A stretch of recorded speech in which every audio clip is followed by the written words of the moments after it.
নমস্কার, আমার চ্যানেলে তোমাদের সবাইকে স্বাগত। আজকে আমি তোমাদের শোনাবো শরদিন্দু বন্দ্যোপাধ্যায়ের লেখা একটি গল্প, অচিন পাখি। ব্যোমকেশ ও আমি গত ফাল্গুন মাসে বীরেনবাবুর কন্যার বিবাহ উপলক্ষে 2 দিনের জন্য কলকাতার বাহিরে গিয়েছিলাম। শহরটি প্রাচীন এবং নোংরা। কলকাতা হইতে মাত্র 3 ঘন্টার পথ। ট্রেন বদল করিতে না হইলে আরও কম সময়ে যাওয়া যাইত। বীরেনবাবুর সহিত আমার দীর্ঘকালের ঘনিষ্ঠতা। তিনি কলকাতায় পুলিশ কর্মচারী ছিলেন। বহুবার তাহার সংস্পর্শে আসিয়াছি। অতিশয় সজ্জন ব্যক্তি। বছর 2 আগে অবসর লইয়া এই শহরে বাস্তুভিটায় বাস করিতেছেন। কন্যার বিবাহে আমাদের স্বনির্বন্ধ নিমন্ত্রণ জানাইয়াছিলেন। ব্যোমকেশেরও হাতে কাজ ছিল না, তাই বিবাহের দিন সায়াহ্নে আমরা বীরেনবাবুর গৃহে অবতীর্ণ হইলাম। বিয়ে বাড়িতে যথারীতি কর্মতৎপরতা ও হইচই চলিতেছে এবং সানাই বাজিতেছে। বীরেনবাবু ছুটিয়া আসিয়া আমাদের সংবর্ধনা করিলেন এবং একটি ঘরে লইয়া গিয়া বসাইলেন। ঘরের মেঝে ফরাস পাতা, বরযাত্রীদের জন্য যথারীতি সাজানো, কিন্তু বর ও বরযাত্রীরা স্থানীয় ব্যক্তি, তাহারা সন্ধ্যার পর আসিবে। উপস্থিত ঘরটি খালি রইয়াছে। আমরা তাকিয়া ঠেস দিয়া বসিলাম। চা জল খাবার আসিল। বীরেনবাবু আমাদের সঙ্গে আলাপ করিতে করিতে একটু উসখুস করিতে লাগিলেন। তাহা দেখিয়া ব্যোমকেশ বলিল, আপনি কন্যাকর্তা, আজকের দিনে আপনি বসে আড্ডা মারলে চলবে কি করে?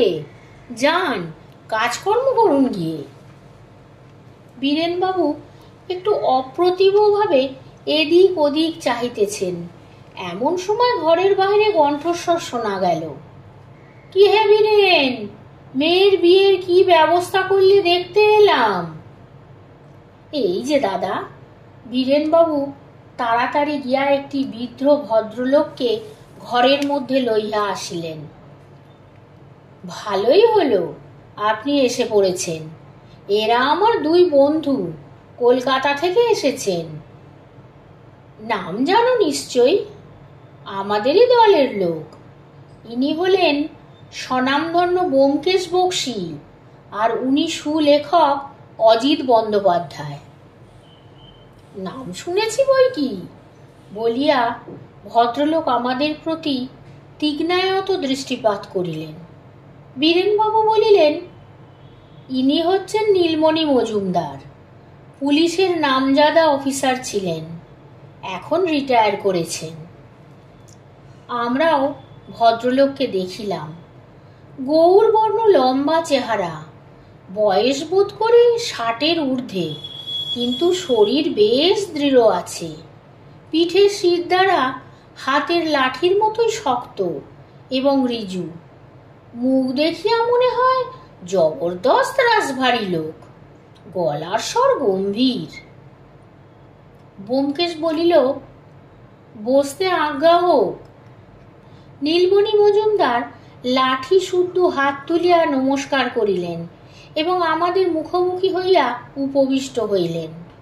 বীরেনবাবু বলিলেন, নীলমণিদা, আপনারা তাহলে গল্প স্বল্প করুন, আমি একটু। বীরেনবাবু প্রস্থান করিলে ব্যোমকেশ নীলমণিবাবুকে জিজ্ঞাসা করিল, আপনারও কি আদি নিবাস এই শহরেই? নীলমণিবাবু মাথা নাড়িয়া বলিলেন, না, আদি নিবাস ছিল পূর্ববঙ্গে, কিন্তু সেসব গেছে। রিটায়ার করে বুড়ো বয়সে কোথায় যাব, তাই এখানেই আছি।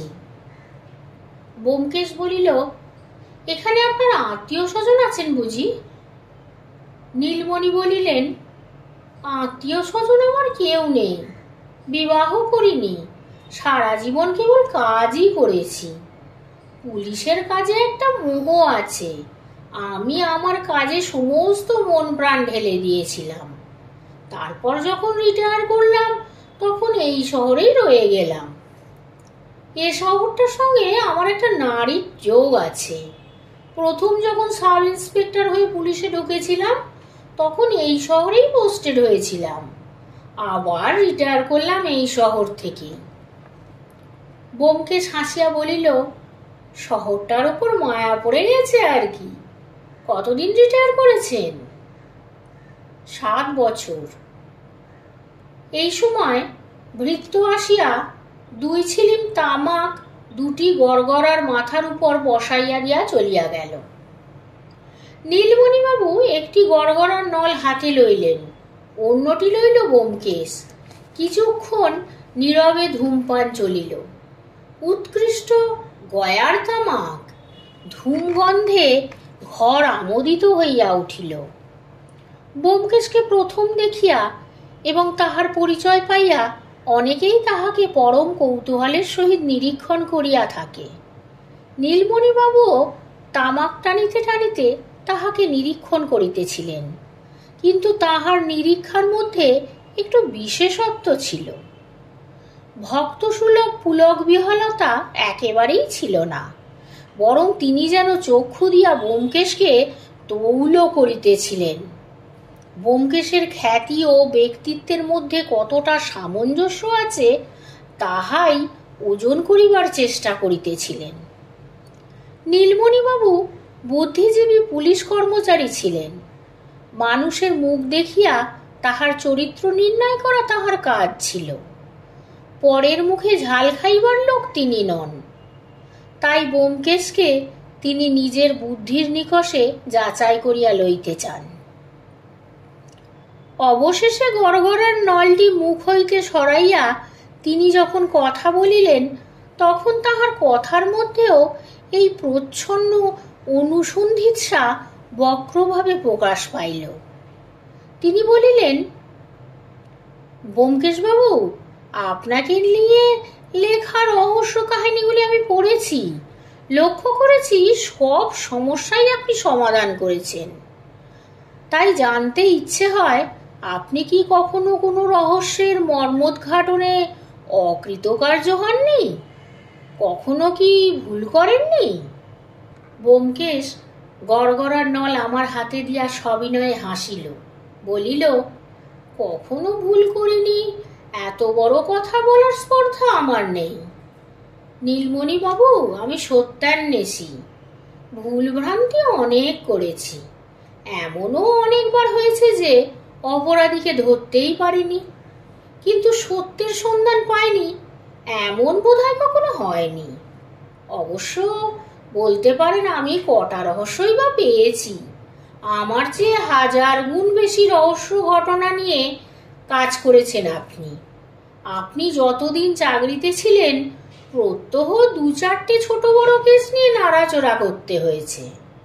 আমাকে যদি তাই করতে হতো, আমারও অসংখ্য কেস অমীমাংসিত থেকে যেত, এটা সন্দেহ নেই।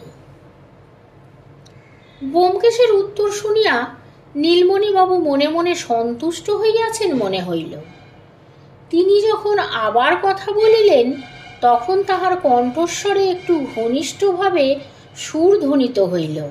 তিনি বলিলেন, দেখুন ব্যোমকেশবাবু, পুলিশের কাজে অনেক ঝামেলা, চুনোপুটি কারবারই তো বেশি, রুই কাতলা কদাচিৎ মেলে। আবার মজা জানেন, ওই চুনোপুটিগুলোকেই ধরতে প্রাণ বেরিয়ে যায়, রুই কাতলা ধরা খুব শক্ত নয়। ব্যোমকেশ বলিল, তা বটে, ডাক্তারেরা বলেন শক্ত রোগের ওষুধ আছে, সর্দি কাশি সারানোই কঠিন। তা আপনার চারে যে কটি রুই কাতলা এসেছে তাদের সকলকেই আপনি খেলিয়ে ডাঙায় তুলেছেন নিশ্চয়ই? নীলমণিবাবু কিছুক্ষণ উত্তর দিলেন না। ভ্রু কুঞ্চিত করিয়া হাতের নলটি লইয়া নাড়াচাড়া করিতে লাগিলেন। তারপর ব্যোমকেশের দিকে একটি সুতীক্ষ্ণ কটাক্ষ হানিয়া বলিলেন, সব মাছই ডাঙায় তুলেছি ব্যোমকেশবাবু, কেবল একটি বাদে। আমার পুলিশ জীবনের শেষে বড় কেস, এই শহরেই ব্যাপারটা ঘটেছিল, কিন্তু কিনারা করতে পারলাম না। ব্যোমকেশ প্রশ্ন করিল, আসামি কে তা জানতে পেরেছিলেন, কিন্তু প্রমাণ পেলেন না?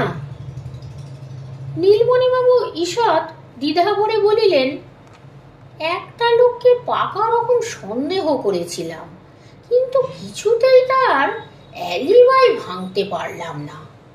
তারপর এমন একটা ঘটনা ঘটল যে সব ওলটপালট হয়ে গেল।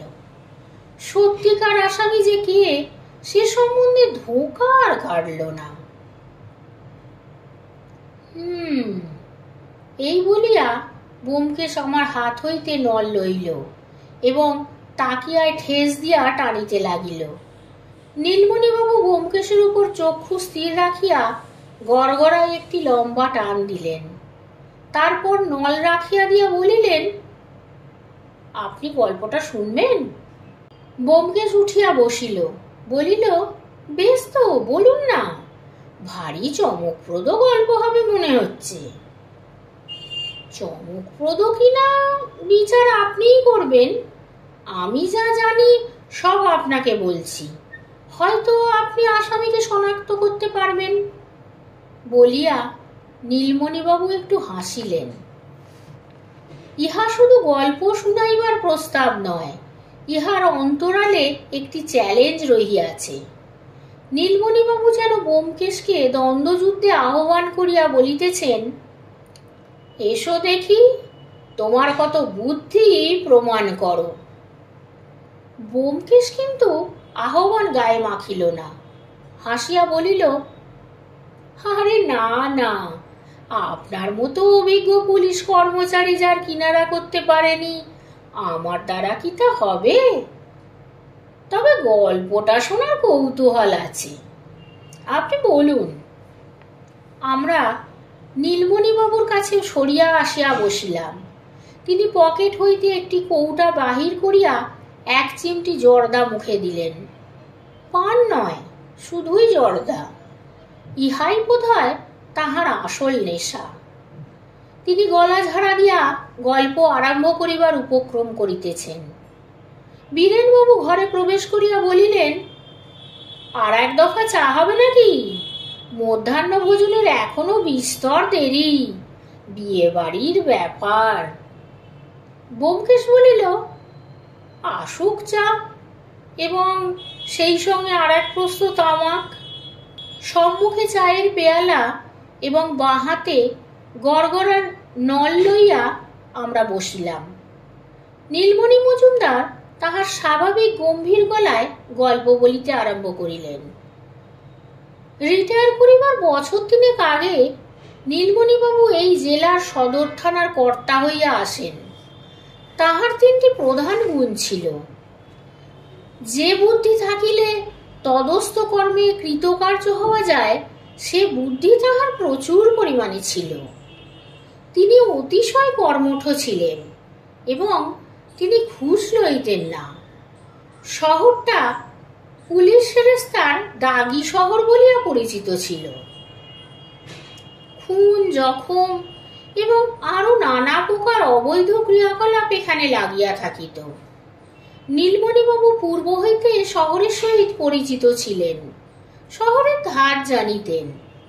তিনি আসিয়া দৃঢ় হস্তে শাসনের ভার তুলিয়া লইলেন। বছর তিনেক কাটিয়া গেল।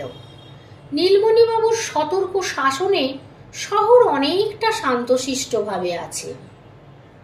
নীলমণিবাবুর অভ্যাস ছিল হপ্তায় দু একবার কাহাকেও কিছু না বলিয়া গভীর রাতে সাইকেল চড়িয়া বাহির হইয়া পড়িতেন।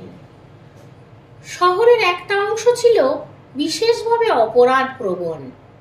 তাহারই অন্ধকার অলিতে গলিতে তিনি ঘুরিয়া বেড়াতেন। পাহারাওয়ালার নিয়মিত রোদ দিতেছে কিনা লক্ষ্য করিতেন। তাহার সাইকেলে আলো থাকিত না, সঙ্গে থাকিত পিস্তল এবং একটি বৈদ্যুতিক টর্চ। যে রাত্রির ঘটনা লইয়া এই কাহিনীর আরম্ভ, সেই রাতে নীলমণিবাবু সাইকেল চড়িয়া যথারীতি বাহির হইয়াছিলেন। নিশতি রাত, কোথাও জনমানব নাই। রাস্তার আলোগুলো দূরে দূরে টিম টিম করিয়া জ্বলিতেছে। ভদ্রপাড়া যেখানে অভদ্রপাড়ার সঙ্গে মিশিয়াছে, সেইখানে আম কাঁঠালের বাগানে ঘেরা কয়েকটা পুরাতন বাড়ি আছে। বাড়িগুলো জীর্ণ, আম কাঁঠালের গাছগুলি বর্ষিয়ান। পূর্বে বোধহয় এই স্থান ভদ্রপল্লীর অন্তর্ভুক্ত ছিল। এখন ভদ্রপল্লী ঘৃণা ভরে দূরে সরিয়া গিয়াছে। ক্ষয়িষ্ণু বাড়িগুলি দুই পক্ষের মাঝখানে সীমানা রক্ষা করিতেছে। এখানে যাহারা বাস করে তাহাদের সামাজিক অবস্থাও ত্রিশঙ্কুর মতো স্বর্গ ও মর্তের মধ্যবর্তী। মন্থর গতিতে সাইকেল চালাইয়া এই পাড়ার ভিতর দিয়া যাইতে যাইতে নীলমণিবাবু দেখিলেন, সম্মুখে প্রায় 50 গজ দূরে কয়েকজন লোক একটি মাচার মতো বস্তু কাঁধে লইয়া একটি বাড়ির ফটক হইতে বাহির হইয়া আসিতেছে। তাহাদের ভাবভঙ্গি সন্দেহজনক। নীলমণিবাবু জোরে সাইকেল চালাইলেন। কাছাকাছি আসিয়া বৈদ্যুতিক টর্চ জ্বালিয়া লোকগুলোর মুখে ফেলিলেন। মৃদু কণ্ঠে হুকুম দিলেন, দাঁড়াও। 4 জন লোক ছিল। তাহারা একসঙ্গে কাঁধ হইতে মাচা ফেলিয়া পলায়ন করিল। মুহূর্তের মধ্যে অন্ধকারে অদৃশ্য হইবার পূর্বে একজনের মুখ নীলমণিবাবু অস্পষ্টভাবে দেখিতে পাইয়াছিলেন। সে ওই বাড়ির মালিক সুরেশ্বর ঘোষ। পলাতকেরা বিভিন্ন দিকে গিয়াছে। নীলমণিবাবু তাহাদের ধরিবার চেষ্টা করিলেন না। তিনি মাচার নিকট গিয়া সাইকেল হইতে নামিলেন এবং মাচার উপর টর্চের আলো ফেলিলেন। মাচা নয়, মরা বইবার চালি। তাহাতে বাঁধা ছাদা অবস্থায় পড়িয়া আছে একটি স্ত্রীলোকের দেহ। স্বাস্থ্যবতী, সধবা যুবতী। দেহে কোনো আঘাতের চিহ্ন নাই, কিন্তু মৃত। নীলমণিবাবু হুইসেল বাজাইলেন। একজন পাহারাওয়ালা কনস্টেবল কাছে পিঠেই ছিল, দৌড়াতে দৌড়াতে আসিল। প্রতিবেশীরাও ঘুম ভাঙিয়া নিজ নিজ গৃহ হইতে বাহির হইল। প্রতিবেশীরা সকলেই মৃতদেহ শনাক্ত করিল। সুরেশ্বরের স্ত্রী হাসি। বাড়িতে অন্য কেউ থাকে না, কেবল সুরেশ্বর ও তাহার স্ত্রী হাসি। নীলমণিবাবু কনস্টেবলকে থানায় রওনা করিয়া দিলেন। তারপর 2 জন প্রতিবেশীকে লইয়া বাড়ি অনুসন্ধান করিলেন। বাড়িটি একতলা হইলেও আকারে ছোট নয়। 6খানা ঘর, কিন্তু অধিকাংশ ঘরই ব্যবহার হয় না। 2টি ঘরে ব্যবহারের চিহ্ন পাওয়া যায়। তন্মধ্যে একটি শয়নের ঘর। এই ঘরটি বেশ বড়। তাহার 2 পাশে 2টি খাট। 2টি খাটেই বিছানা পাতা। একটিতে শয়ন করে নাই, আর অপরটি দেখিয়া মনে হয় ব্যবহৃত হইয়াছে। কিন্তু বাড়িতে কেহ নাই, বাগানেও কেহ নাই। বড় বড় আম কাঁঠালের গাছগুলো সারি দিয়া দাঁড়াইয়া আছে। নীলমণিবাবু প্রতিবেশীদের জিজ্ঞাসা করিলেন, মেয়েটির অসুখ করেছিল কিনা আপনারা জানেন? একজন প্রতিবেশী বলিল, অসুখ করেনি। আজই বিকালবেলা ফটকের কাছে দাঁড়িয়ে বিনোদবাবুর সঙ্গে কথা বলছিল। তাই নাকি? বিনোদবাবুকে? বিনোদ সরকার, সোনার উপর দোকান আছে। ফটকের কাছে ফিরিয়া আসিয়া নীলমণিবাবু দেখিলেন, থানা হইতে 2 জন সাব ইন্সপেক্টর ও কয়েকজন জমাদার, কনস্টেবল প্রভৃতি আসিয়া উপস্থিত হইয়াছে। তিনি অল্প কথায় ব্যাপার বুঝিয়া দিয়া একজন সাব ইন্সপেক্টরের সঙ্গে মৃতদেহ হাসপাতালে রওনা করিয়া দিলেন। 4 জন কনস্টেবল চালি বইয়া লইয়া গেল। প্রতিবেশীরা তখনও কেহই চলিয়া যায় নাই। নিজেদের মধ্যে ফিসফিস করিয়া জল্পনা করিতেছিল। নীলমণিবাবু জিজ্ঞাসা করিলেন, মেয়েটির স্বামীর পুরো নাম কি? একজন বলিল, সুরেশ্বর ঘোষ। সে কোথায়? প্রতিবেশীরা কিছু বলিতে চায় না।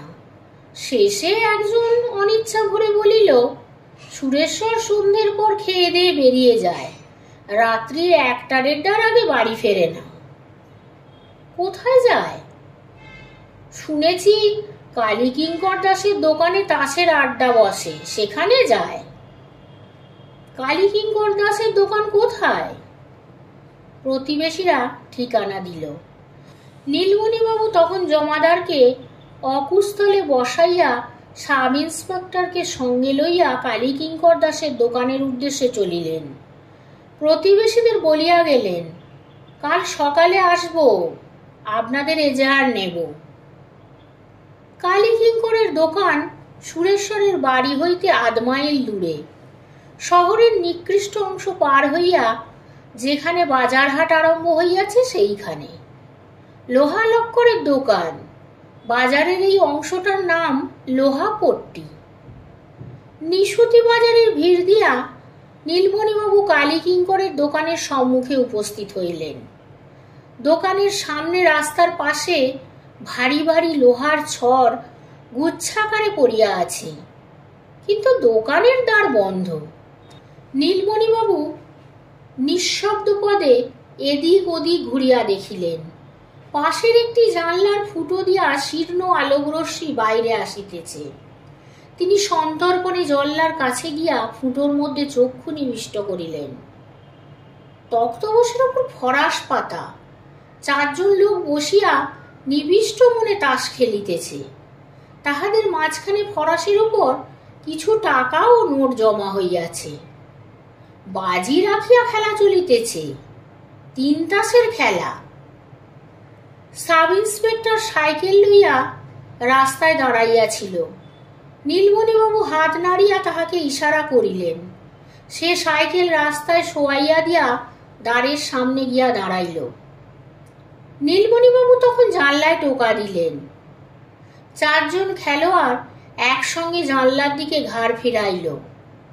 4 জোড়া চোখ শঙ্কিত উৎকণ্ঠায় চাহিয়া রইল।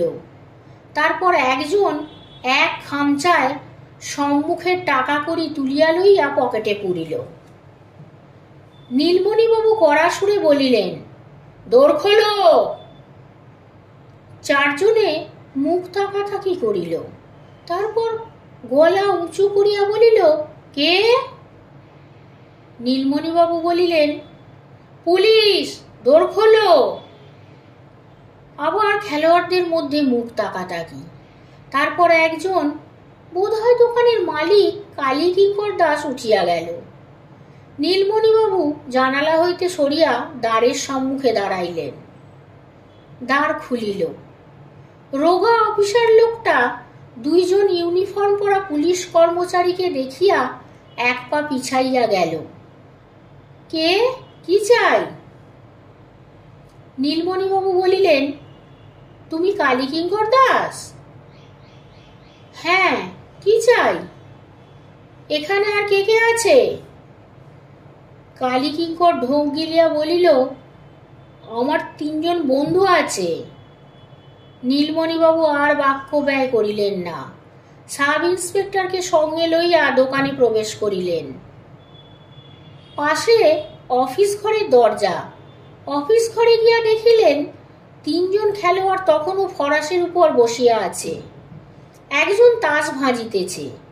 তিনি কিছুক্ষণ দাঁড়াইয়া সকলকে নিরীক্ষণ করিলেন। সকলেরই বয়স 35 হইতে 40-এর মধ্যে। চেহারায় কোনো বৈশিষ্ট্য নেই। কেবল একজন ব্যক্তি, যে ব্যক্তি তাস ভাজিতেছিল, হাড়ে মাংসে মজবুত গোছের লোক। দেখিয়া মনে হয় এই লোকটাই পালের গোদা। নীলমণিবাবু প্রশ্ন করিলেন, সুরেশ্বর ঘোষ কার নাম? মজবুত লোকটি ভুরু তুলিয়া চাহিল।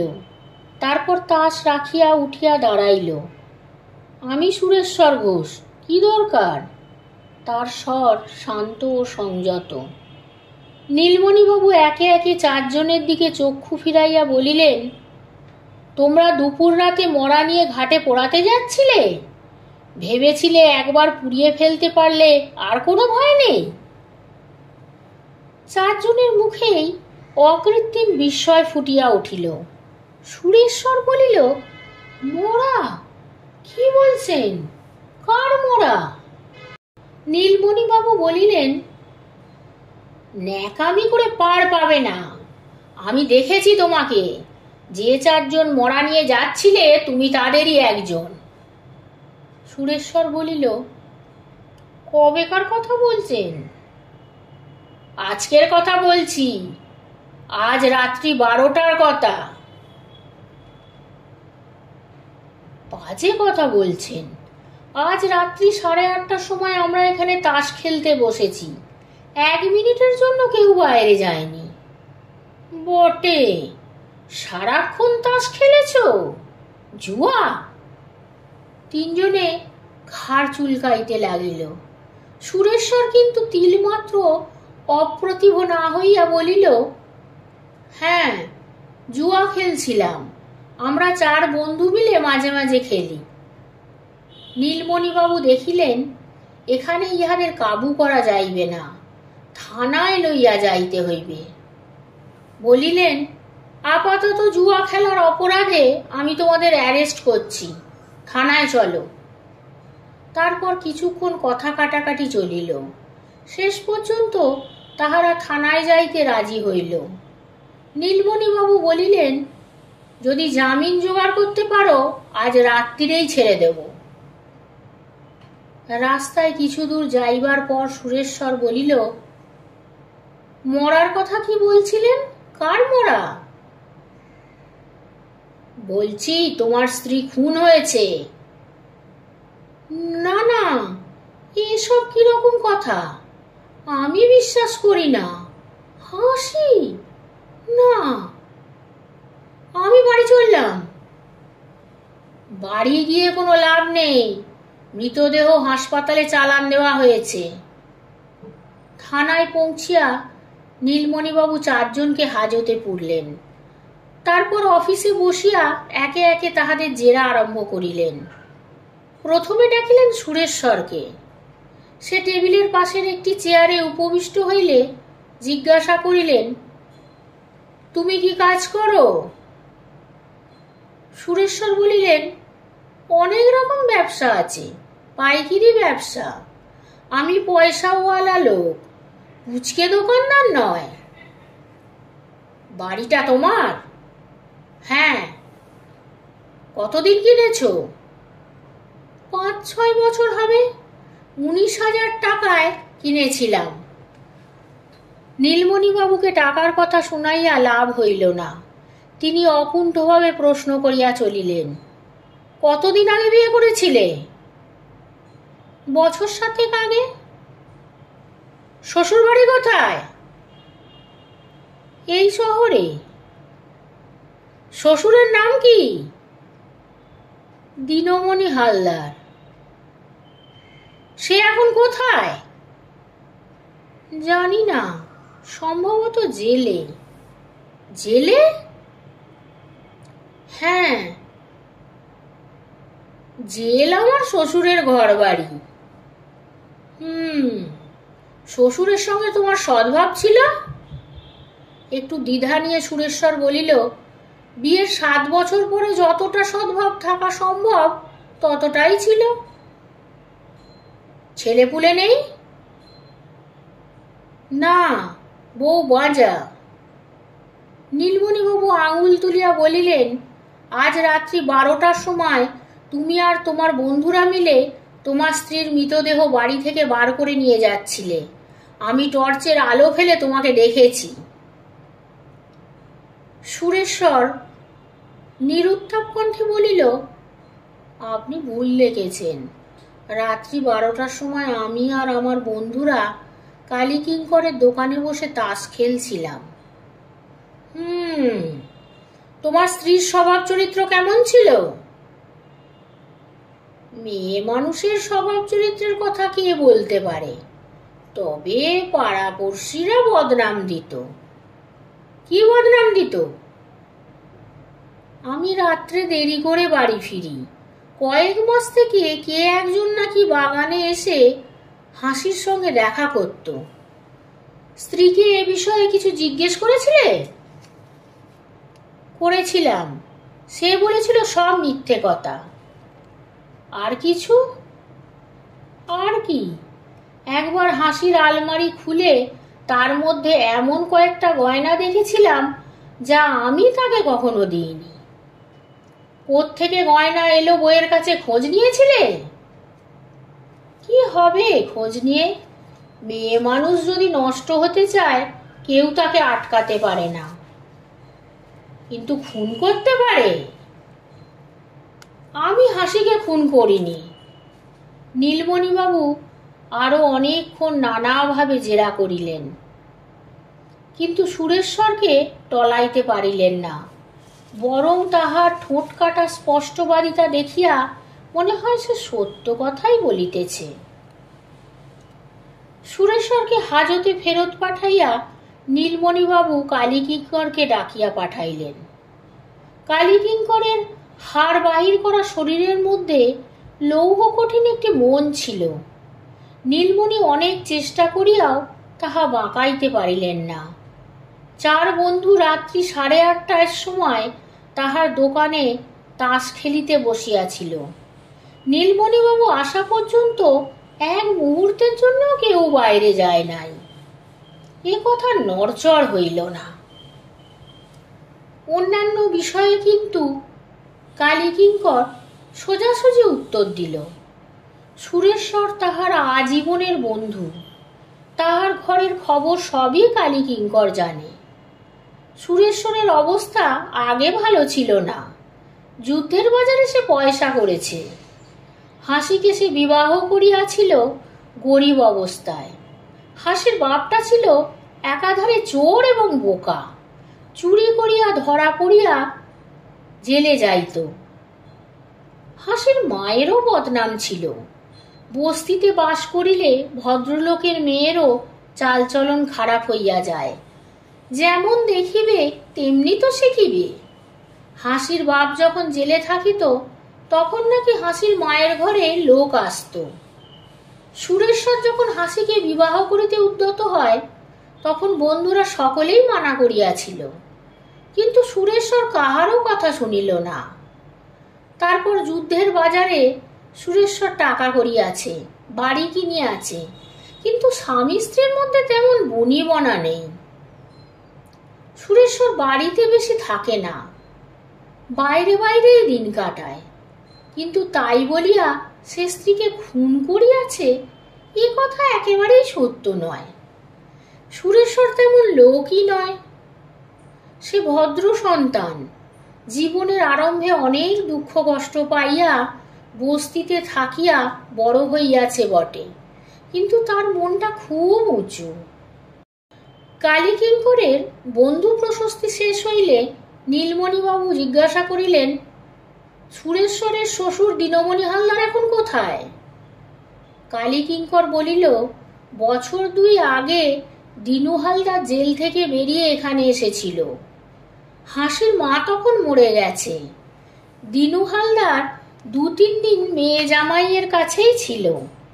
একদিন সুরেশ্বরের সঙ্গে ঝগড়া হয়ে গেল, দিনু হালদার কোথায় চলে গেল, তারপর থেকে আর কেউ তাকে দেখেনি।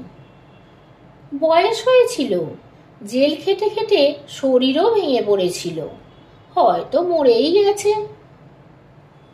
অতঃপর নীলমণিবাবু কালীকিঙ্করকে ফেরত পাঠাইয়া দেবু মণ্ডলকে আনাইলেন।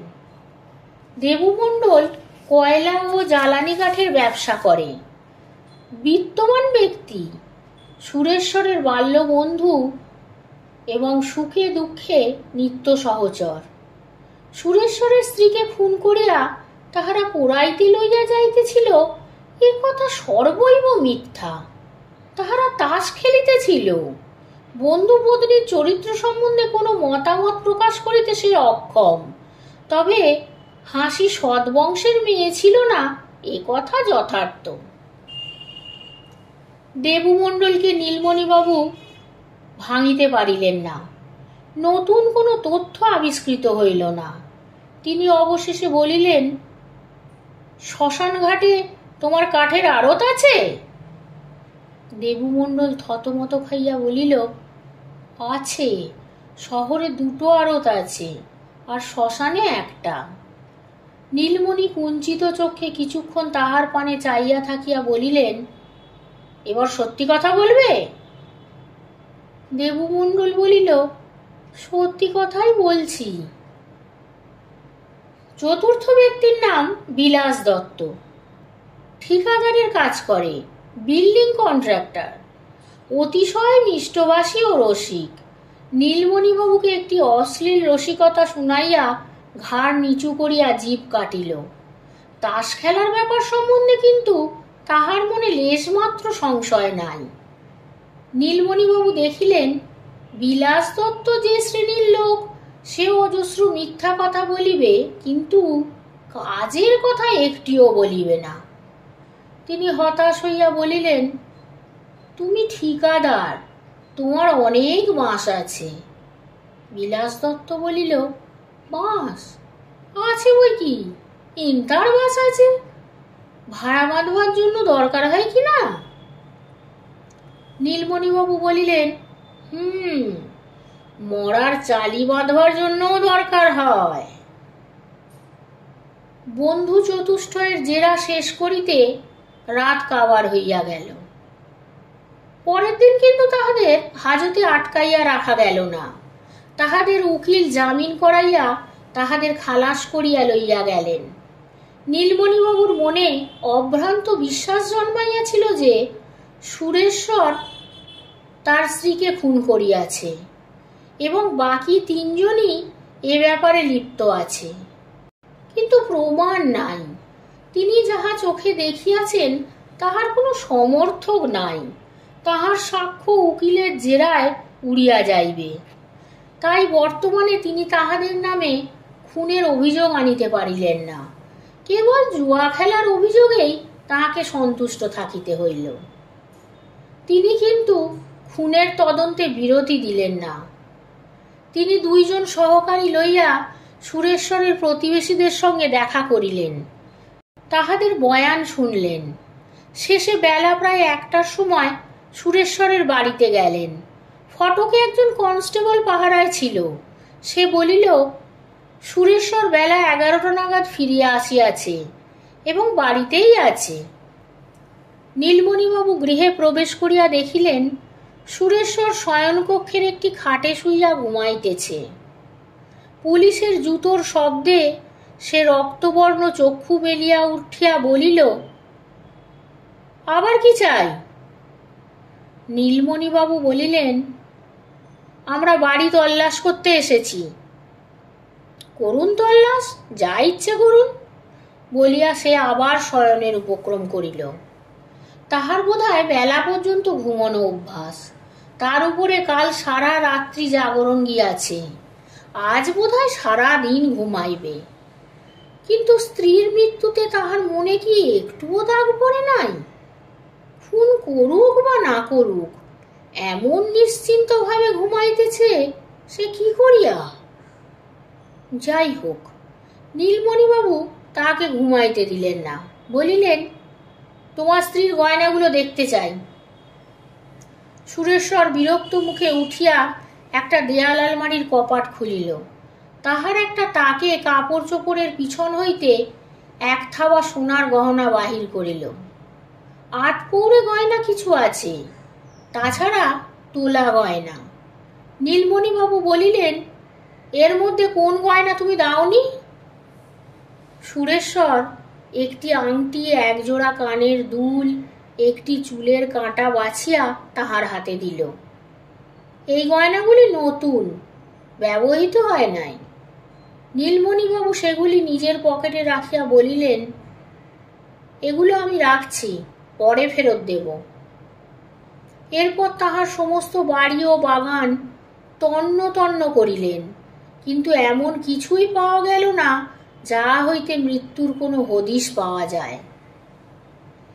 বৈকালে 3:30টার সময় নীলমণিবাবু সুরেশ্বরের বাড়ির তদন্ত শেষ করিলেন এবং সহকারীদের ফেরত পাঠাইয়া নিজে বিনোদ সরকারের দোকানের দিকে চলিলেন।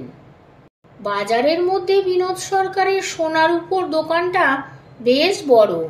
দোকানের মধ্যেই কারিগরের কাজ করিবার কারখানা। বিনোদবাবু দোকানেই ছিলেন।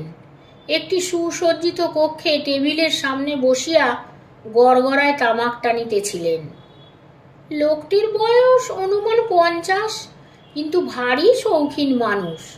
গায়ে তসরের পাঞ্জাবি, গিলে করা ফরাসডাঙ্গার ধুতি, গোফের ওপর নিচে কামাইয়া অত্যন্ত সূক্ষ্ম করিয়া তোলা হইয়াছে। মাথার সম্মুখ ভাগ একগোছা চুল 3 দিক হইতে টাকের আক্রমণ কোনো মতে ঠেকাইয়া রাখিয়াছে। আকৃতি একটু খর্ব, কিন্তু তদনুপাতে বেশ গোলগাল। পুলিশ দেখিয়া তিনি একটু বিব্রত হইলেন। বলিলেন, কি ব্যাপার বলুন তো, আমার দোকানে কি কোনো গন্ডগোল হয়েছে? নীলমণিবাবু সামনের চেয়ারে বসিলেন। বলিলেন, না, আপনার কাছে কিছু খবর জানতে এসেছি। বিনোদবাবু ধাতস্থ হইলেন। নীলমণিবাবুর দিকে পানের ডিবা ও জর্দার কৌটা বাড়াইয়া দিয়া বলিলেন, কি খবর? নীলমণিবাবু পান লইলেন না। জর্দার কৌটা হইতে একটি চিমটি জর্দা লইয়া মুখে দিলেন। ধীরে ধীরে বলিলেন, সুরেশ্বর ঘোষের স্ত্রী মারা গেছে, আপনি জানেন? বিনোদবাবু চেয়ার হইতে প্রায় লাফাইয়া উঠিলেন। হাসি মারা গেছে? সে কি? কাল বিকেলে যে আমি তাকে দেখেছি। কাল রাতে মারা গেছে।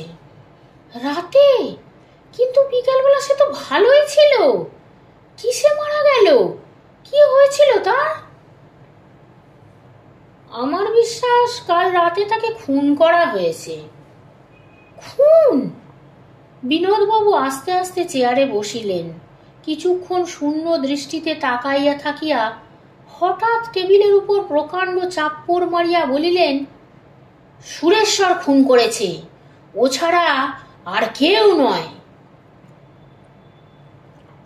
সুরেশ্বরের কিন্তু অকাট্য অ্যালিবাই আছে। থাক অ্যালিবাই, এ সুরেশ্বরেরই কাজ। সুরেশ্বর আর ওই 3-3টে বন্ধু মহা ধূর্ত আর পণ্ডিত, ওদের অসাধ্য কাজ নেই।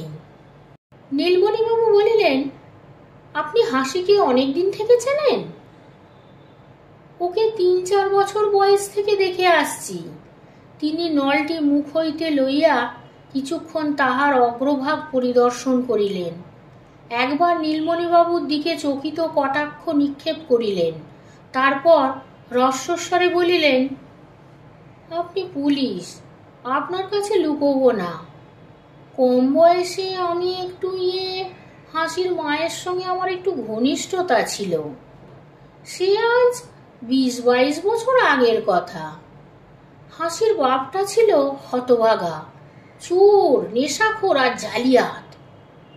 স্ত্রী কন্যাকে খেতে দিতে পারত না। হাসির মা পেটের দায়ে, যাকে সেই কথা থাক। বছর কয়েক আগে হাসির মা মারা গেল। মৃত্যুকালে আমাকে ডেকে মিনতি করে বলে গিয়েছিল, হাসিকে তুমি দেখো, জামাইয়ের মন ভালো নয়।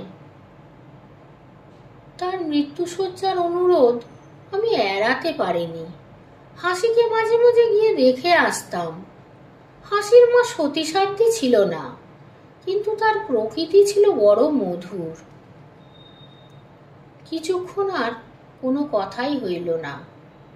তারপর নীলমণিবাবু বলিলেন, তাহলে আপনার সন্দেহ সুরেশ্বরই হাসিকে খুন করেছে? বিনোদবাবু যেন স্মৃতি সমুদ্রের তলদেশ হইতে উঠিয়া আসিলেন। হ্যাঁ, তাই বিশ্বাস।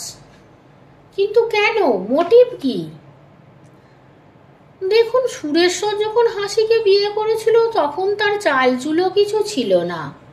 তারপর যুদ্ধের বাজারে সে বড়লোক হলো। তখন তার উচ্চাশা হলো সে ভদ্র সমাজে মিশবে, 10 জনের একজন বলে গণ্য হবে। কিন্তু হাসি বেঁচে থাকতে সে সম্ভাবনা নেই। হাসির মা বাপের কেচ্ছা শহরের কেই বা না জানে। তাই সুরেশ্বর হাসিকে মেরেছে। এবার নতুন বিয়ে করে ভদ্রলোক হয়ে বসবে। হাসির স্বভাব চরিত্র কেমন ছিল? হেলা গোলা মেয়ে ছিল, মনে ছল কপট ছিল না। একটু হয়তো পুরুষ ঘেঁষা ছিল, ফটকের কাছে দাঁড়িয়ে থাকতো, রাস্তা দিয়ে লোক গেলে ডেকে কথা কইত, কিন্তু তাতেও তাকে দোষ দেওয়া যায় না। পাড়ার মেয়েরা ওর সঙ্গে ভালো করে কথা বলতো না, কেউ বা বাঁকা কথাও বলতো। হাসিও তো মানুষ, তারও তো কথা কইবার দুটো লোক দরকার। আমি জোর করে বলতে পারি, অন্যদোষ তার যতই থাক, মন্দ সে ছিল না। নীলমণিবাবু কৌটো হইতে আর এক টিপ জর্দা মুখে দিলেন, তারপর পকেট হইতে গয়নাগুলি বার করিয়া বিনোদবাবুর সম্মুখে রাখিলেন। দেখুন তো, এগুলো চিনতে পারেন? হাসির গয়না নাকি? বলিয়া বিনোদবাবু সেগুলি হাতে তুলিয়া লইলেন। তারপর মাথা নাড়িয়া বললেন, ও গয়না হাসিকে আমি কখনো পরতে দেখিনি। আপনি কখনো তাকে গয়না উপহার দেননি? বিনোদবাবু মাথা নাড়িলেন। না, আমি তাকে পুজো আর দোলের সময় একখানা করে শাড়ি দিতাম, গয়না কখনো দিইনি। নীলমণিবাবু বলিলেন, এ গয়নাও কি আপনার দোকানে তৈরি?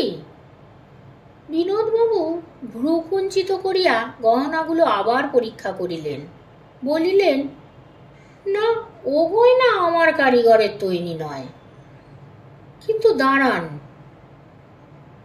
তিনি ঘণ্টি টিপিয়া চাকরকে বলিলেন, রামদয়ালকে পাঠিয়ে দাও। চশমা চোখে বয়স্ক কারিগর রামদয়াল আসিলে তাহার হাতে গহনা দিয়া বলিলেন, দেখো তো, এ গয়না কি আমাদের তৈরি? রামদয়াল ভালো করিয়া দেখিয়া বলিল, আগে না, গয়না কলকাতার কারিগরের তৈরি। আচ্ছা যাও।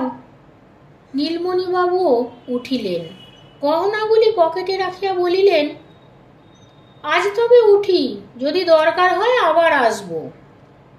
যখন ইচ্ছা আসবেন। সেদিন সন্ধ্যাকালে নীলমণিবাবু সিভিল সার্জেন্ট মেজর বর্মনের বাংলাতে গেলেন। বাংলোতে অফিস। মেজর বর্মন দিনের কাজ শেষ করিয়া উঠি উঠি করিতেছিলেন। নীলমণিবাবু বলিলেন, খবর দিতে এলাম। মেজর বর্মন বলিলেন, বসুন, পিএম করেছি, রিপোর্ট কাল পাবেন। কি দেখলেন? মৃত্যুর সময় আন্দাজ রাত্রি 10টা।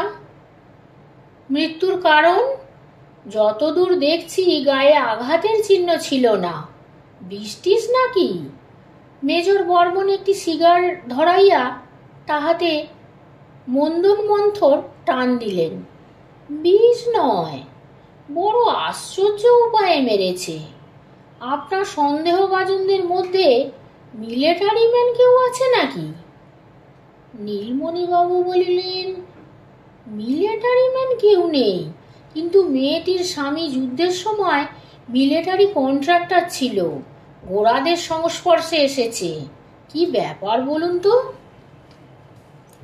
মেজর বর্মন বলিলেন, মেয়েটির গায়ে আঘাতের চিহ্ন বাইরে থেকে দেখা যায় না, কিন্তু তার গলার তরুণাস্থি, যাকে থাইরয়েড কার্টিলেজ বলে, সেটা একেবারে চূর্ণ হয়ে গেছে।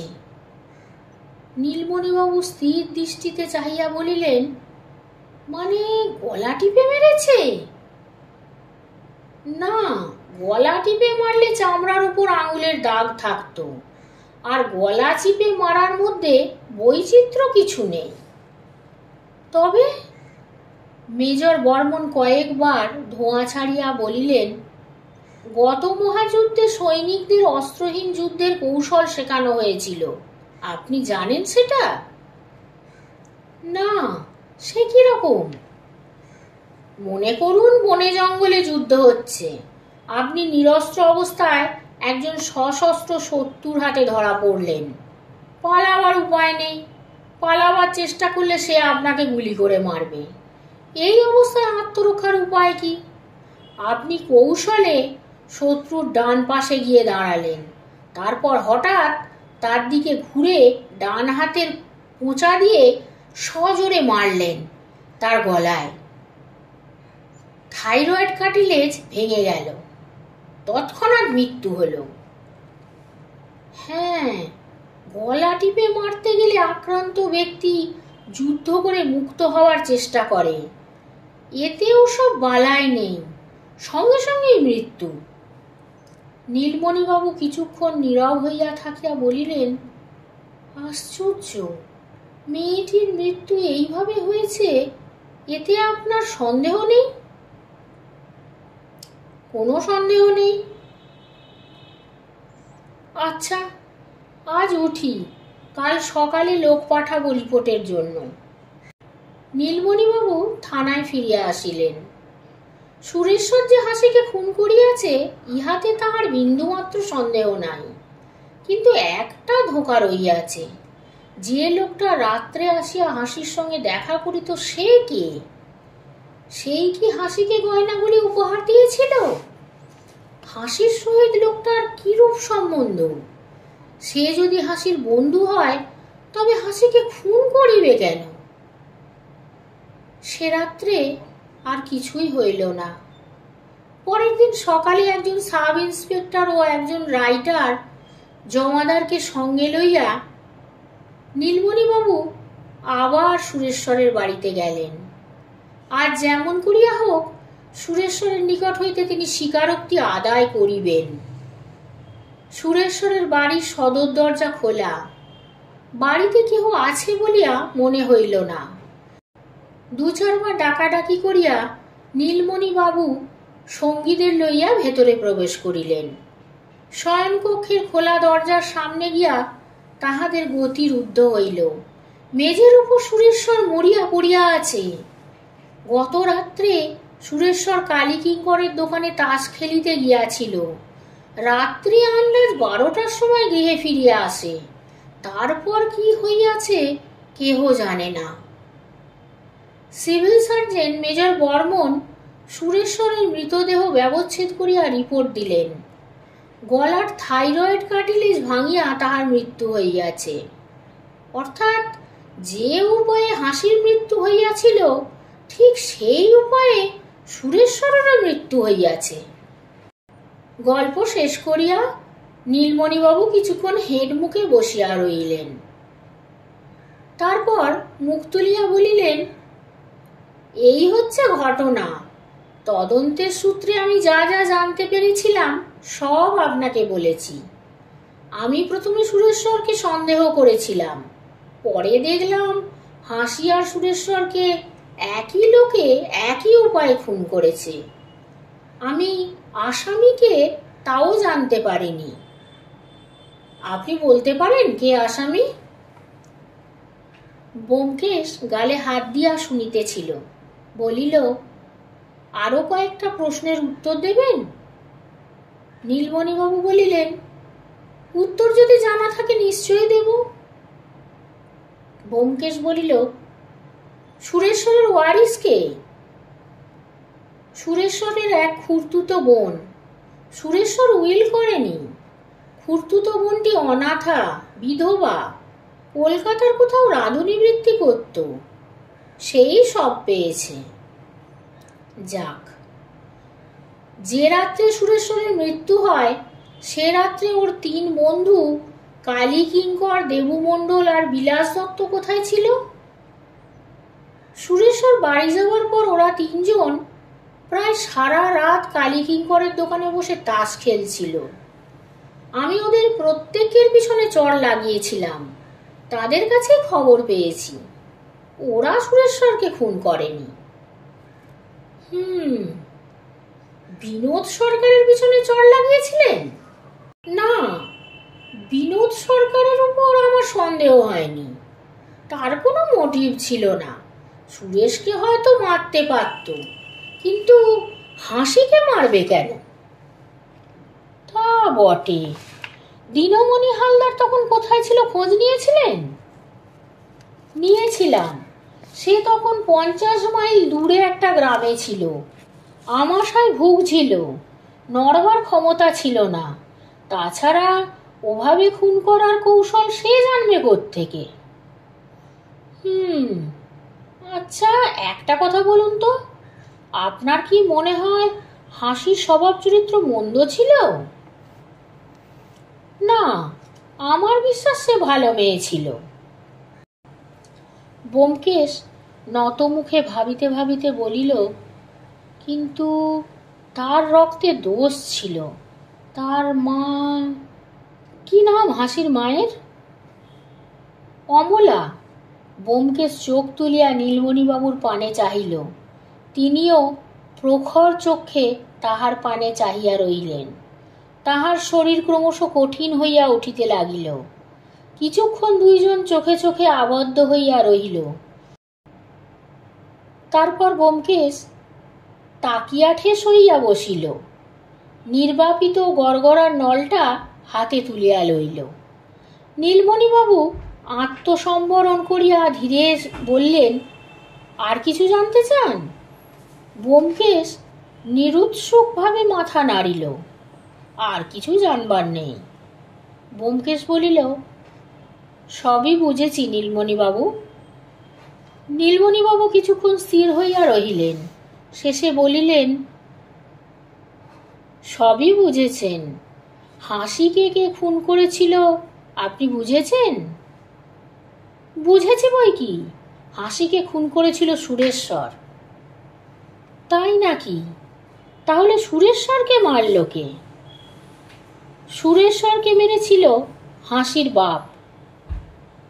হাসির বাপ? কিন্তু দিনমণি হালদার সে সময় 50 মাইল দূরে ছিল। আমি দিনমণি হালদারের কথা বলিনি, হাসির বাপের কথা বলেছি, হাসির জন্মদাতা পিতা। নীলমণিবাবু নিস্তব্ধ হইয়া রহিলেন।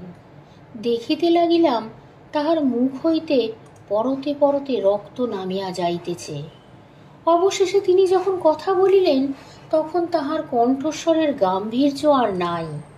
ক্ষীণ স্থলিত স্বরে বলিলেন, জন্মদাতা পিতা? কার কথা বলছেন? ব্যোমকেশ দুঃখিতভাবে মাথা নাড়িয়া কি বলিলেন তাহার শোনা হইল না। বীরেনবাবু প্রবেশ করিয়া বলিলেন, ব্যোমকেশবাবু, রান্না তৈরি, আপনারা স্নান করিয়া নিন। নীলমণিদা, আপনিও মধ্যাহ্ন ভোজনটা এখানেই সেরে নিন না। নীলমণিবাবু ধরফর করিয়া উঠিয়া দাঁড়াইলেন। না না, আমি চললাম, অনেক দেরি হয়ে গেল বলিয়া তিনি দ্রুত প্রস্থান করিলেন। আমাদের প্রতি আর দৃষ্টিপাত করিলেন না।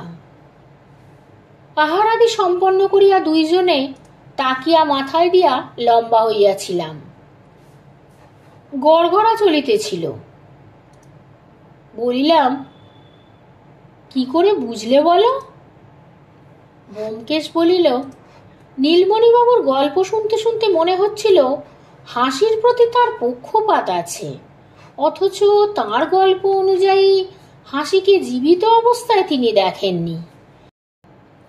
তার চরিত্র সম্বন্ধে যে সাক্ষ্য প্রমাণ পাওয়া যায়, তাতে তাকে পতিগত প্রাণা সতীসাধ্যী মনে করবার কারণ নেই। সে প্রগল্ভা ছিল, তার স্বামী তাকে সন্দেহ করত। একজন অজ্ঞাত লোক রাত্রে তার সঙ্গে দেখা করত, তবে তার প্রতি নীলমণিবাবুর পক্ষপাত কেন? হাসির মা অমলাও সতী সাবিত্রী ছিল না। অমলার স্বামী দিনমণি হালদার জেলখানার পোষা পাখি হয়ে দাঁড়িয়েছিল। মাঝে মাঝে ছাড়া পেত, আবার জেলে গিয়ে ঢুকত। দিনমণি হাসির বাপ নাও হতে পারে। বিনোদ সরকারও হাসির বাপ নয়। হাসির মায়ের সঙ্গে যখন তার ঘনিষ্ঠতা হয়েছিল, তখন হাসির বয়স 3-4 বছর। তবে কেন? নীলমণিবাবু গল্প বলবার আগে কথা প্রসঙ্গে বলেছিলেন, পুলিশের চাকরিতে ঢুকে প্রথম তিনি এই শহরে পোস্টেড হয়েছিলেন। দিনমণি পেশাদার চোর। তাকে ধরতে কিংবা তার ঘরদোর তল্লাশি করবার জন্য হয়তো নীলমণিবাবু গিয়েছিলেন। তিনি তখন যুবক, হয়তো দীনমণির স্ত্রীর ফাঁদে পড়ে গিয়েছিলেন। দীনমণি জেলে যাওয়ার পর গোপনে দুজনে মেলামেশা হয়েছিল। 2-3 বছর পরে নীলমণিবাবু এ জেলা থেকে বদলি হয়ে গেলেন। যাবার আগে জেনে গেলেন তার একটি মেয়ে আছে। মেয়ের নাম হাসি। দূরে গিয়েও তিনি হাসির ও হাসির মায়ের খবর রাখতেন। তিনি বিয়ে করেননি, তাই সংসারের বন্ধন হাসিকে ভুলিয়ে দিতে পারেনি। সংসারে হাসিই তার একমাত্র রক্তের বন্ধন। কর্মজীবনের শেষের দিকে তিনি আবার এই শহরে ফিরে এলেন। হাসির মা তখন মরে গেছে, হাসিরও বিয়ে হয়েছে। নীলমণিবাবুর অভ্যাস ছিল তিনি গভীর রাতে শহর তদারক করতে বেরোতেন। সেই সময় তিনি হাসির সঙ্গে দেখা করতেন, তাকে ছোটখাটো দুটো একটা গয়নাও উপহার দিতেন। হাসিকে নিজের পরিচয় দিয়েছিলেন কি না সেটা বলা যায় না, তবে হাসি হয়তো আন্দাজ করেছিল।